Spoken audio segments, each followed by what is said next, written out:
allons prier et passer à la parole du Seigneur. Père, merci pour ces moments que tu nous accordes dans ta présence. Nous prions que tu puisses nous parler, que tu puisses nous visiter. Sans toi, nous ne sommes rien. Glorifie ton nom. Dans le nom de Jésus, nous avons prié. Amen. Voilà, plongeons dans la parole de Dieu. La Bible dit que lorsqu'on tourne vers lui les regards, le visage est rayonnant de joie. Alléluia.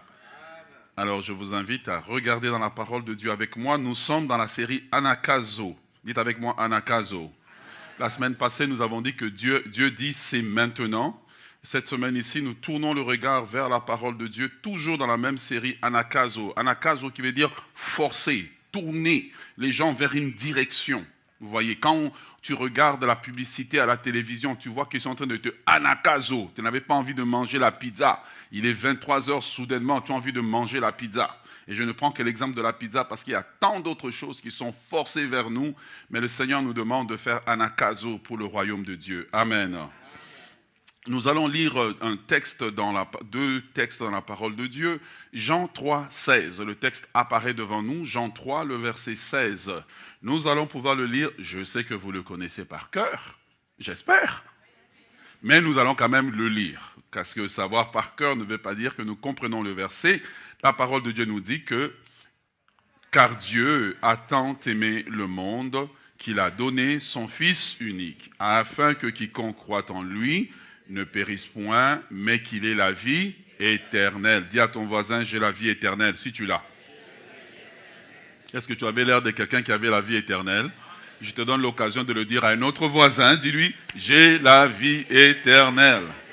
Yes, yes. Ensuite de cela, 1 Timothée, chapitre 2, le verset 1 au verset 6. 1 Timothée, chapitre 2, le verset 1 au verset 6, la parole de Dieu nous dit, par la bouche ou la plume de l'apôtre Paul. Lisons ensemble. J'exhorte donc avant toute chose à faire des prières, des supplications, des requêtes, des actions de grâce pour tous les hommes. Continuez.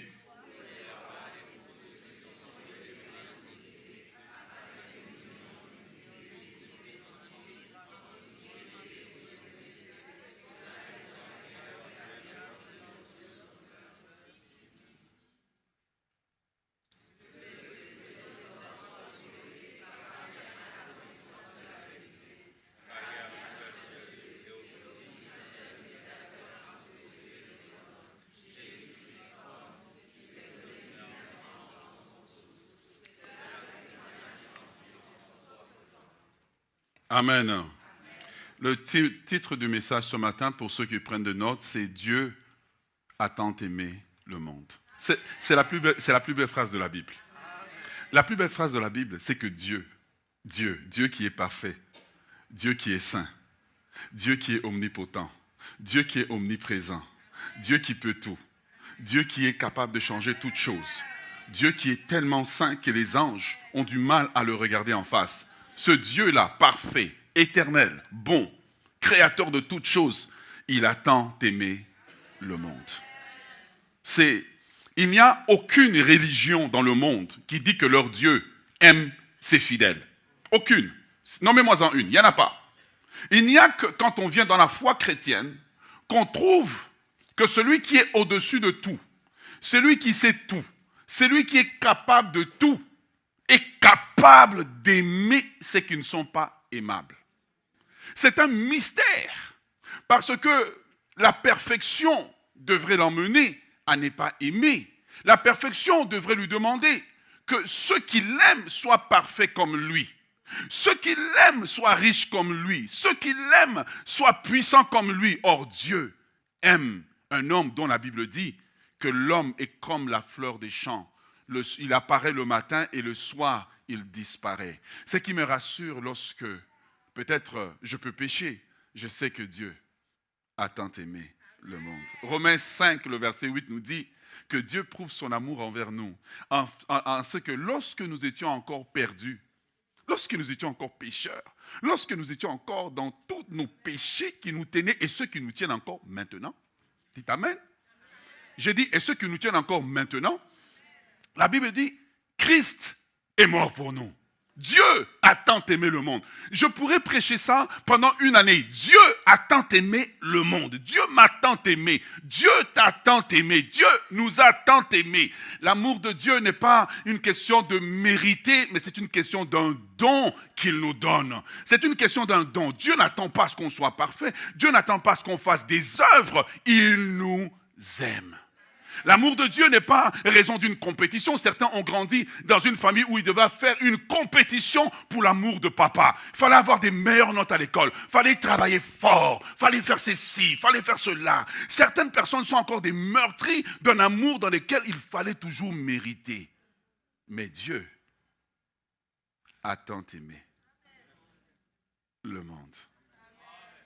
Dieu, au-dessus de tout, a tant aimé le monde. C'est la phrase la plus puissante de l'univers. Dieu a tant aimé le monde. Un amour injuste, un amour non mérité, un amour pour lequel nous ne sommes pas capables de le répayer pour ce qu'il a fait pour nous. Mais Dieu nous aime. Ça, je voudrais rassurer tout le monde. S'il y a un endroit où on doit prêcher ce genre de message, c'est dans l'église. Car la religion, lorsqu'elle rentre quelque part, elle nous amène dans la performance, mais Dieu nous amène dans l'amour. La religion, lorsqu'elle rentre quelque part, elle nous amène dans des actes d'abord, mais Dieu nous introduit à lui dans l'amour. Dieu nous garde en lui dans l'amour. Dieu nous délivre dans l'amour. Il nous donne la vie éternelle dans l'amour. Dieu a tant aimé le monde qu'il a donné son Fils unique. Et l'apôtre Paul reprendra cet écho dans le texte que nous avons lu dans 1 Timothée, en disant au verset 3 que cela est bon et agréable devant Dieu. Pourquoi? Il dit parce que Dieu veut que tous les hommes, dites avec moi tous les hommes, dites avec moi tous les hommes, remettez-moi 1 Timothée 2, le verset 4, s'il vous plaît.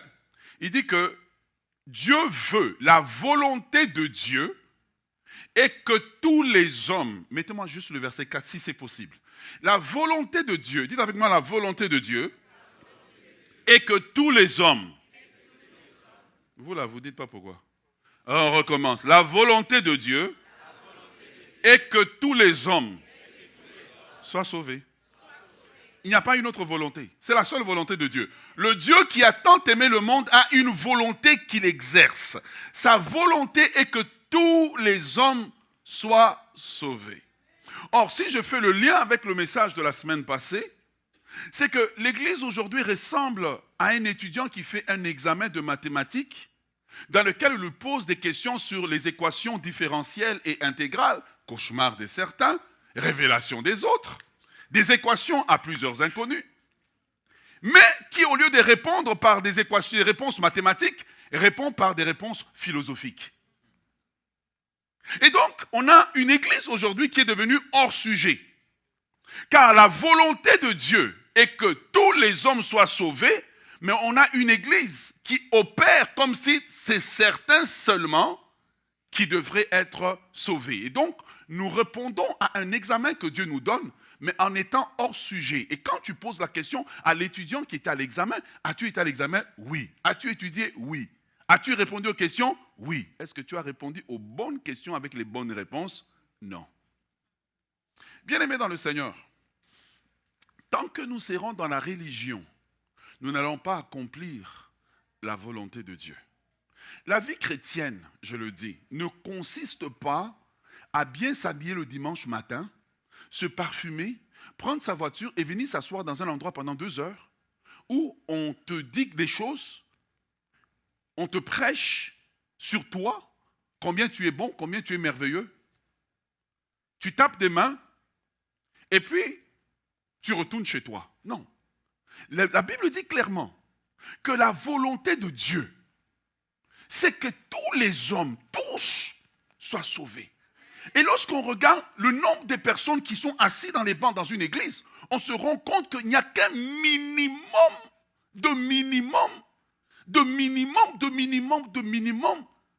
qui sont sauvés.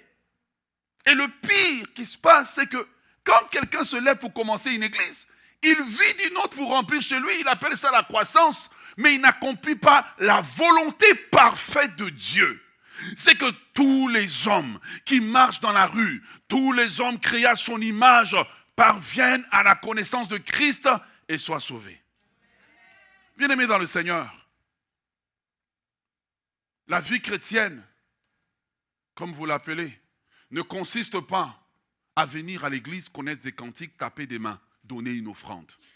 Ça, c'est le minimum. Mais la vraie vie chrétienne consiste à faire la volonté de Dieu pendant notre vivant. La volonté de Dieu est d'activer un système qui fait que des hommes et des femmes sont sauvés.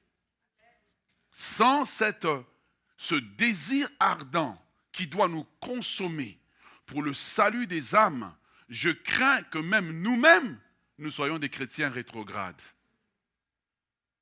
Est-ce que tu es avec moi? Je crains que nous soyons des chrétiens rétrogrades. Je crains que nous soyons devenus religieux.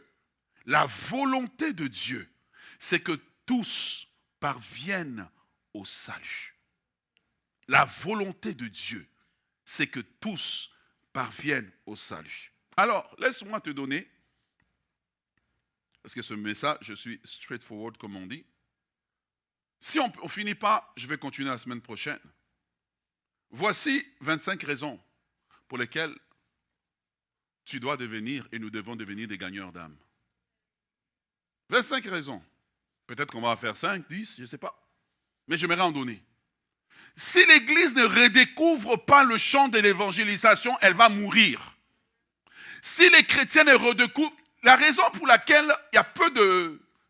Le feu du réveil là, le vrai réveil, ce n'est pas des gens qui chantent fort, c'est des gens qui ont redécouvert l'évangélisation. C'est des gens qui ont redécouvert le cœur de Dieu. Le cœur de Dieu, c'est que les âmes soient sauvées. Nous avons réduit l'Église. À quoi? Mes besoins, ma voiture, mon mariage, l'enterrement, quoi d'autre encore? Vous voyez, mes papiers d'immigration. Nous avons réduit l'Église à la satisfaction de nos besoins. En fait, quand on regarde même nos sujets de prière et qu'on regarde la pyramide de Maslow, nous sommes réellement, vraiment au bas de la pyramide de la satisfaction des besoins primaires. Mais il existe une cause beaucoup plus grande.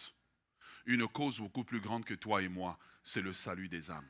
Christ est mort à la croix, non pour que j'ai des voitures, limousines, prospérité. Christ est mort à la croix afin que comme moi j'ai été sauvé, comme toi tu as été sauvé, des milliers et des centaines d'autres milliers d'autres personnes que tu connais, que tu ne connais pas, soient sauvées. Je le répète. Parce que ce que je suis en train de faire, je vais vous le dire, j'essaie de tourner le volant de l'Église, que nous puissions tourner vers ce qui compte devant Dieu. Ce qui compte devant Dieu, ce n'est pas notre écran. Ce qui compte devant Dieu, ce n'est pas notre air climatisé. Ce qui compte, c'est que des hommes et des femmes soient sauvés. Et tant et aussi longtemps que ce n'est pas le cas pour nous, nous sommes dans la religion, nous ne sommes pas réellement dans la plénitude de l'évangile tel que Christ l'avait vu et Christ l'a conçu. Dieu n'a pas envoyé son fils mourir à la croix pour que j'ai une plus grande maison, pour que j'ai des meilleurs vêtements, pour que j'ai une meilleure voiture, pour que j'ai ceci, pour que j'ai cela. Dieu a envoyé son fils mourir à la croix. Il a été crucifié, son sang a coulé à la croix. Il a donné sa vie à la croix pour que d'autres personnes soient sauvées de la même façon que j'ai été sauvé. Dieu a tant aimé le monde qu'il a donné son fils. Réduire Christ simplement à mon mariage, réduire Christ simplement à la satisfaction de mes besoins, revient à insulter le sacrifice de la croix. Revient à insulter le prix qui a été payé, car le prix qui a été payé a été lourd. Il a crié à la croix, Eli, Eli, lama sabachthani, Père, Père, pourquoi m'as-tu abandonné? Et le prince de la paix était crucifié à la croix, son sang était en train de couler. Et nous, aujourd'hui, qu'est-ce que nous faisons? Nous l'avons pris et nous l'avons réduit dans une boîte pour satisfaire nos besoins primaires.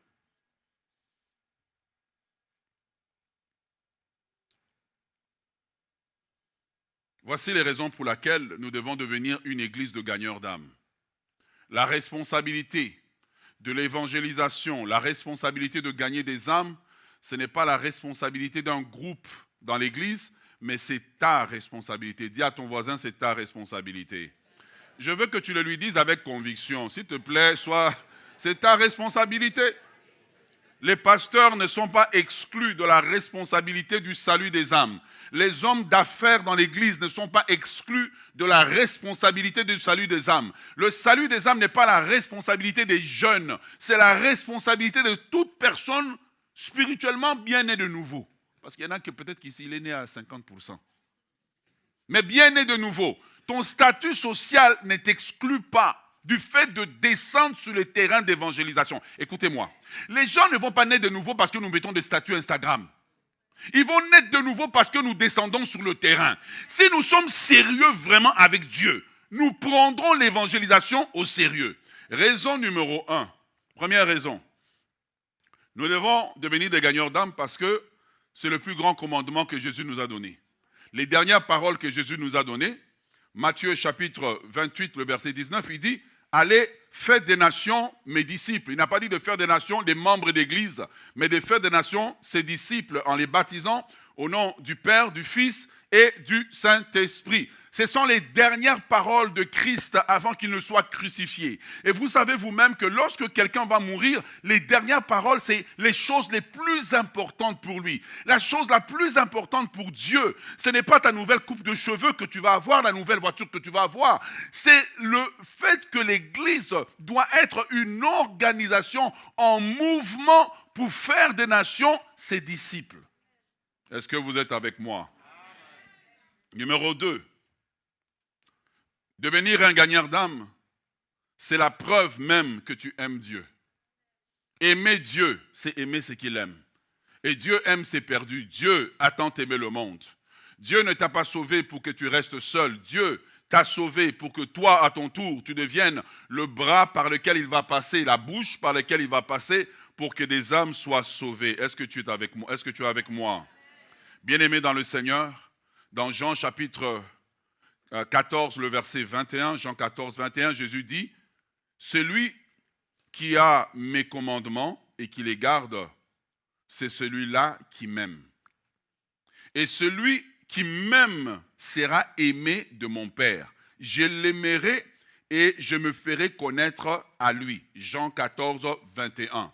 Bien-aimé dans le Seigneur, aimer Dieu se démontre par aimer et désirer sauver ceux qui sont perdus. L'Église a peu de puissance parce que c'est une Église désobéissante. Venir à l'Église est devenu ce qui nous suffit. Venir à l'Église, taper des mains, chanter. Déclarer que nous aimons Dieu dans nos chants, mais oublier d'aller faire ce que Dieu nous demande. Numéro 3.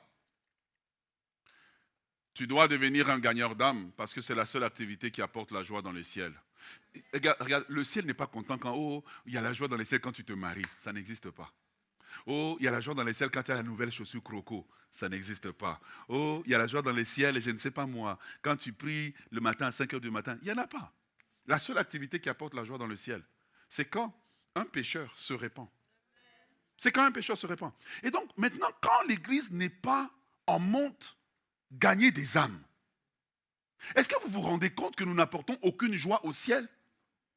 Mais si toi tu es un parent, il y a un enfant qui te donne toujours du chagrin, mais qui te demande toujours, donne-moi ceci, donne-moi cela, donne-moi ceci. Est-ce que vous savez que beaucoup de choses que nous demandons dans la prière, si nous serions en train de gagner des âmes, Dieu nous les donnerait facilement? Merci à vous qui dites amen par là. Je prie pour un esprit d'évangélisation qui tombe sur vous ici devant. Un esprit d'évangélisation ici.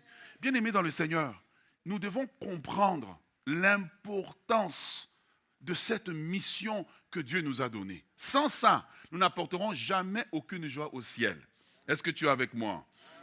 Luc 15, verset 7 nous dit, « De même, je vous le dis, il y a plus de joie dans le ciel lorsqu'un seul pécheur se répand que 99 justes qui n'ont pas besoin de repentance. Si nous voulons apporter la joie continuellement dans le ciel, il faut qu'à chaque semaine, des âmes soient sauvées. Tel qu'il est dit dans le livre des Actes des Apôtres, et le Seigneur a ajouté chaque jour à l'église. Ce n'est pas le dimanche que les gens doivent être sauvés. Ils doivent être sauvés le lundi. Ils doivent être sauvés le mardi. Ils doivent être sauvés le mercredi. Ils doivent être sauvés le jeudi. Ils doivent être sauvés le vendredi. Ils doivent être sauvés le samedi. Ils doivent être sauvés le dimanche. Laissez-moi aller plus loin. Ce n'est pas seulement à l'église qu'ils doivent être sauvés. Ils doivent être sauvés derrière le bar, à l'arrêt d'autobus, dans les écoles. Ils doivent être sauvés dans la rue, dans les parcs. Ils doivent être sauvés dans les parties dans lesquelles ils nous invitent. Nous devons être dans un mode de conquérir le monde pour Christ et amener le maximum d'âmes possible dans le royaume de Dieu, afin que nous y ait de la joie dans le ciel. Afin qu'il y ait de la joie dans le ciel. Pourquoi? Car Dieu a tant aimé le monde. Dieu a aimé. Et nous devons être la manifestation de l'amour de Dieu. Est-ce que tu es avec moi? Bien-aimé, numéro 4, nous devons devenir des gagneurs d'âmes. Pourquoi? Parce que c'est la seule activité qui apportera la véritable joie dans l'église. Vous savez, une église dans laquelle il n'y a pas de nouvelles naissances, souvent les gens se disputent. Parce qu'ils ne sont pas occupés à ce que Dieu leur a demandé. Tu vois? Mais quand l'église est occupée, préoccupée par le salut des âmes, il y a la joie. Pourquoi? Chaque personne arrive avec un témoignage. Waouh, tu sais, j'ai parlé à mon voisin, etc. Mon voisin a donné sa vie à Christ. Nous avons des témoignages. Une église qui n'évangélise pas, des chrétiens qui n'évangélisent pas, généralement, c'est des chrétiens qui n'ont pas de témoignage. C'est pour cela que dans les réunions qu'on dit, quelqu'un a-t-il un témoignage? Mais lorsque tu es sur le champ d'évangélisation, tu as toujours quelque chose à raconter. Lorsque tu es dans le champ d'évangélisation, tu as toujours quelque chose à dire. Pourquoi? Parce que le Jésus que tu es en train de présenter, il marche de lieu en lieu. Il guérit, il sauve, il délivre, il transforme. Et une des causes pour lesquelles les églises sont devenues des lieux tristes, c'est parce qu'ils ont oublié la grande mission que Jésus nous a donnée. Notre mission n'est pas de marier les gens. Notre mission n'est pas de faire des enterrements. Notre mission est de voir ce monde qui est perdu et de dire Dieu a tant aimé le monde. Dieu a tant aimé le quartier Saint-Michel. Dieu a tant aimé le Canada. Dieu a tant aimé le Québec qu'il a donné son Fils unique. La vérité, c'est que le sang de Jésus, il est efficace pour les Africains, il est efficace pour les Québécois, il est efficace pour les Blancs, il est efficace pour les Noirs, il sauve en Haïti, il sauve au Québec, il sauve en Côte d'Ivoire, il sauve au Mali, il sauve au Togo, il sauve partout. Ce sang est universel et appelle tous les hommes à se réconcilier avec Dieu. Dieu a tant aimé le monde. C'est une révolution. Si aujourd'hui, les gens de la Révolution française seraient là, ils diraient que c'était la France qui devait conduire la Révolution française, qui dirait Dieu a tant aimé le monde. Il n'a pas aimé hier, il a aimé hier, il aime aujourd'hui, il aime demain, il aime éternellement. Et Dieu cherche des personnes qui vont embarquer dans le char de l'amour de Dieu afin de dire à cette société qui se perd que Dieu a tant aimé le monde. Wonderful. Pour avoir la joie dans l'église, il faut. Vous savez, tu as déjà vu une famille dans laquelle un bébé est né? La famille est toujours joyeuse. Tu vois, la famille est joyeuse. Là où les enfants ne naissent pas, tu vois, à un moment donné, il y a un silence. Je ne sais pas pour les parents qui ont comme les ados. Ils sont dans la maison, mais ils ne sont pas là. Donc tu es seul au salon, tu dis, mais cette maison, je la paye pourquoi? Chacun est dans sa chambre. Silence total. Mais s'il y a un bébé, le bébé impose le rythme à la maison. Bébé a besoin de manger, bébé a besoin de ci. Ah, il a fait un sourire. Il consomme beaucoup d'argent, mais au moins il apporte de la joie. Une église dans laquelle les personnes naissent de nouveau tout le temps. C'est une église excitante parce que chaque fois des nouvelles choses sont en train d'arriver. Chaque fois des nouvelles choses, parce qu'on vient dans l'expectative, parce qu'on ne sait pas qu'est-ce que Dieu va faire, mais on sait qu'il va faire quelque chose. On ne sait pas comment il va le faire, mais on sait qu'il va faire quelque chose. Pourquoi? Dieu a tant aimé le monde. Tout commence par l'amour de Dieu et tout termine par l'amour de Dieu. Dieu a tant aimé le monde. Est-ce que tu es avec moi? Si tu es là, acclame le Seigneur. Ah. Et donc être gagneur d'âme, numéro 5, c'est la seule activité qui est chère au cœur de Dieu. C'est la seule activité qui est chère au cœur de Dieu. Église de Dieu, je suis venu de la part de Dieu pour nous inviter tous à prendre part à la grande moisson, d'oser des grandes choses pour Dieu, de tenter des grandes choses pour Dieu. Je suis certain que nous pouvons faire mieux. Les âmes ne peuvent pas périr dans l'indifférence totale des enfants de Dieu, qui sont préoccupés à consolider leur salut. Les âmes ne peuvent pas périr dans l'indifférence des enfants de Dieu, qui sont préoccupés par les choses de ce monde, à accumuler vêtements après vêtements, vouloir avancer leur carrière, utiliser le nom de Jésus pour avancer leur carrière, pour avancer leurs ambitions personnelles. Et pendant ce temps-là, Dieu dit, et moi alors, j'ai tant aimé le monde que j'ai besoin d'avoir quelqu'un qui va travailler avec moi pour la moisson des âmes. Jésus avait raison de dire, ne dites-vous pas qu'il y a 4 mois jusqu'à la moisson. Il dit, levez les yeux, regardez. Si nous pouvions simplement voir ce que Dieu voit, si nous pouvions simplement avoir le cœur qui bat pour Dieu, vous allez voir que beaucoup de préoccupations que nous avons sont des préoccupations futiles et inutiles dont Dieu s'occupera si simplement nous nous occupions des intérêts de Dieu. Dieu a tant aimé le monde. Numéro 5, je disais, nous devons devenir gagneurs d'âme parce que c'est la seule activité qui est chère au cœur de Dieu. Luc 19, 10 nous dit, car le Fils de Dieu est venu chercher et sauver ce qui était perdu. Le Fils de Dieu, Jésus, n'est pas apparu pour autre chose. Le Fils de Dieu est apparu pour sauver, chercher et sauver ce qui était perdu. Numéro 6, nous devons devenir des gagneurs d'âme parce que c'est la véritable démonstration que tu commences à ressembler à Christ. Nous avons réduit ressembler à Christ et avoir un certain comportement pieux. Ressembler à Christ, c'est faire ce que Christ fait. Christ est à la droite du Père et il intercède pour nous. Mais Christ est venu dans ce monde avec un message et il a été crucifié. Et si tu veux ressembler à Christ, tu dois devenir un gagneur d'âme. La bonne nouvelle, c'est ceci. Celui qui est né de nouveau il y a 30 secondes peut être un gagneur d'âme. La femme samaritaine venait à peine de se tourner vers Christ, que la Bible dit qu'elle est partie, elle a gagné tout un village. La bonne nouvelle, c'est que celui qui est chrétien depuis longtemps peut devenir un gagneur d'âme. Osons des grandes choses pour Dieu. Osons rêver pour le royaume de Dieu. Osons rêver l'avancement du royaume de Dieu. Quittons l'étape de simplement nos propres intérêts et embrassons la cause de Christ. Et Christ embrassera notre cause. Bien-aimé dans le Seigneur, tu dois devenir gagneur d'âme. Parce que c'est la preuve que tu n'as pas honte de l'évangile. Paul dit, je n'ai pas honte de l'évangile. C'est la puissance de Dieu pour le salut de quiconque croit. Nous disons que nous n'avons pas honte, mais en réalité nous avons honte. Nous avons honte.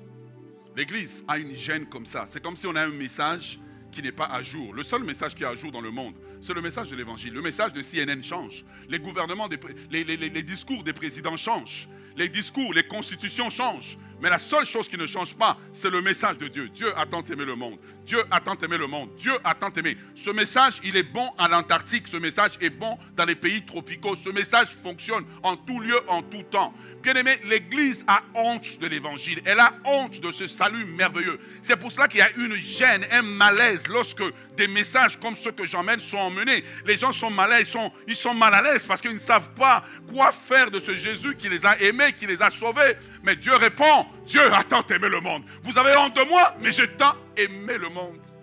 Ah, cette phrase m'a révolutionné pendant la semaine. Dieu a tant aimé. Comment peut-il aimer les gens qui ne méritent pas d'être aimés? Et après avoir donné sa vie pour nous à la croix, nous avons honte. Nous avons honte de le faire connaître. Et nous cachons en disant, oui, mais il y a des lois, il n'y a aucune loi qui t'interdit de raconter à quelqu'un ton témoignage. Il n'y a aucune loi. Il n'y a aucune loi qui t'interdit. L'Église a oublié son Seigneur. L'Église a oublié le sacrifice de la croix. L'Église a oublié qu'un prix a été payé. Voilà pourquoi ils sont préoccupés par des choses bizarres. Nous sommes préoccupés par des choses bizarres, des conflits qui n'en finissent plus, des incompréhensions, parce que nous ne sommes pas focusés sur la bonne chose. Bien-aimés dans le Seigneur, n'est-il pas temps pour nous de revenir à Dieu et de dire, je n'aurai pas honte de l'Évangile. Je n'aurai pas honte de l'Évangile. Dernièrement, comme vous le savez, je suis parti en Côte d'Ivoire et puis je suis parti prêcher. J'étais dans différentes prisons. Mais bien aimé dans le Seigneur, à un moment donné, je me tiens devant pour prêcher avec plein de prisonniers autour de moi et puis des gens qui ont fait des choses. Et le Seigneur me fait sentir à cœur, il me dit, c'est le plus merveilleux endroit que tu as sur la terre. Vous savez pourquoi? Parce que ces gens sont tellement brisés que c'est très facile de les faire entrer dans le royaume de Dieu. Là où je me serais battu là, je lance l'appel au salut, j'ai 150 personnes qui s'élèvent. Ce qui m'aurait pris peut-être beaucoup de temps ici, là-bas, ça se fait facilement. C'est l'endroit le plus merveilleux. Vous savez pourquoi? Parce que même ceux qui sont en prison, Christ est mort pour eux. Même ceux qui sont en prison, Christ est mort pour eux. Même ceux qui sont morts, qui sont dans la prison, ils sont le résultat, ils sont aussi, ils doivent être les bénéficiaires de l'amour de Dieu. Dieu a tant aimé le monde. Il n'a pas seulement aimé ceux qui ne sont pas dans la prison. Il aime ceux qui sont dans la prison. Il aime ceux qui sont dans les bars. Il aime ceux qui sont drogués. Il aime ceux qui pensent à se suicider. Il aime ces gens. Il aime ces gens. Il aime ces gens. Et Paul avait raison de dire, l'amour de Christ me presse. Quelque chose doit presser l'Église, doit presser le chrétien, de voir au-delà de lui, de voir un monde qui périt. Est-ce que vous êtes avec moi? Lorsque tu deviens un gagneur d'âme, tu commences réellement à ressembler à Christ. Parce que tu ne peux pas ressembler à Christ seulement en théorie, tu dois le ressembler en pratique. Est-ce que tu es avec moi? Est-ce que tu es avec moi? Bien-aimé dans le Seigneur, lorsque tu deviens un gagneur d'âme, bien-aimé dans le Seigneur, une des choses qui va se passer, je l'ai dit la semaine passée, et nous terminons par là ce matin. Naturellement, le surnaturel sera activé. Naturellement. L'Église cherche le surnaturel, mais la clé du surnaturel, c'est dans Dieu attend d'aimer le monde. Lorsque l'Église rentre et accepte de porter la cause du message de l'Évangile, le surnaturel reconnaît le canal maintenant par lequel il doit couler. Est-ce que vous êtes avec moi? Je ne sais pas pour vous. Moi, je suis de l'ancienne version des années 80 à Kinshasa. Il y avait le gros mouvement du réveil. C'était des femmes ordinaires qui prêchaient dans les marchés. C'était l'époque de la lecture de la Bible. Il y avait tant de guérisons par des chrétiens ordinaires, pas par les pasteurs. Tu vois, lorsque l'Église rentre dans l'évangélisation, le sacerdoce n'est plus porté par les prêtres, il est porté par tous les croyants. Numéro 2, les miracles commencent à se faire parce que Dieu veut prouver son amour. Dieu veut prouver qu'il est vivant. Là où nous jeûnons pour avoir le réveil dans l'Église, nous devons simplement activer la clause évangile. Nous devons simplement activer la clause évangile d'obéissance à ce que Jésus nous a donné. Et une des choses qui va se passer, premièrement, le surnaturel va s'activer naturellement parce que le surnaturel reconnaît l'auteur du message, reconnaît le message, reconnaît maintenant que ce n'est plus nos intérêts qui comptent, mais c'est les intérêts de Christ. Vous cherchez le surnaturel, allons sur le champ. Allons sur le champ, amenons le message et nous verrons la main de Dieu. Mais deuxièmement, qu'est-ce qui va arriver? Le Seigneur maintenant reconnaissant que nous sommes en train d'annoncer son message, naturellement il va commencer à envoyer des gens dans l'église. La croissance va se faire toute seule. Tu vois, il y a des choses qu'on cherche, mais en fait l'élément essentiel, c'est nous qui acceptons de redécouvrir l'évangile, de redécouvrir l'évangélisation et d'aller sur le champ de Dieu. Le danger lorsque l'Église refuse l'évangélisation, vous savez c'est quoi? Nos enfants deviendront des païens. Parce qu'ils vont naître, ils vont penser qu'ils sont sauvés, ils sont religieux. Et puis ils vont juste dévier du Seigneur à un moment donné parce que cette flamme ne brûle plus dans notre maison. Bien-aimés dans le Seigneur, nous sommes dans cette saison et Dieu m'envoie vers vous pour vous dire, nous avons le choix d'embrasser le parti de Christ. Dieu a tant aimé le monde. Assieds-toi un moment, pense à tes propres péchés. Vraiment, si tu dis tes péchés à ton voisin, il ne va pas t'aimer. Mais Dieu qui est parfait, il t'a aimé. Non seulement il t'a aimé, mais il aime aussi les autres. Je voudrais nous inviter, bien-aimés dans le Seigneur, à quitter la religion et à rentrer dans le royaume. À rentrer dans le royaume et à faire que tous soient sauvés, qu'importe leur passé, qu'importe ce qu'ils sont en train de vivre. Alors ce matin, j'aimerais terminer ce message. Dieu aime. Dieu a tant aimé le monde. Dieu a tant aimé le monde. Dieu a tant aimé le monde. Dieu a tant aimé le monde. Dieu a tant aimé le monde. Dieu a tant aimé le monde. Dieu a tant aimé le monde. Je ne sais pas, ce matin, peut-être qu'il y a quelqu'un qui est en ces lieux qui n'a pas encore reçu Jésus-Christ comme son Seigneur et son Sauveur personnel. Peut-être que tu es là et tu n'es pas sûr de ton éternité. Peut-être que tu es là, tu ne sais pas qu'est-ce qui va arriver si tu meurs demain. Peut-être que tu es là et voilà, tu es comme tu es là. Tu es juste venu parce que tu es venu. Mais je crois qu'au travers de ce message, je te dis qu'il t'aime, que tu as de la valeur à ses yeux. Et ce matin, j'aimerais te donner l'occasion d'accepter Christ comme ton Seigneur et son Sauveur personnel. La Bible dit qu'il y a de la joie dans les ciels lorsque un seul pécheur, et parfois lorsqu'on lance cet appel à l'église, et quand les chrétiens voient une personne qui s'avance, oh, c'est seulement une personne, mais cette personne cause plus de la joie dans le ciel que nous tous réunis.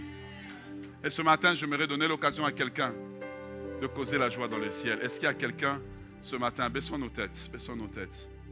Est-ce qu'il y a quelqu'un ce matin qui est là, qui dit, je vais accepter Christ dans mon cœur, je vais faire la paix avec Dieu. Nous n'avons que quelques minutes, les portes du royaume de Dieu sont ouvertes. Si tu es là, lève la main là où tu es. J'aimerais prier avec toi. J'aimerais te conduire à rentrer dans ce royaume merveilleux. Levez bien la main là où vous êtes. Merci pour ceux qui lèvent la main.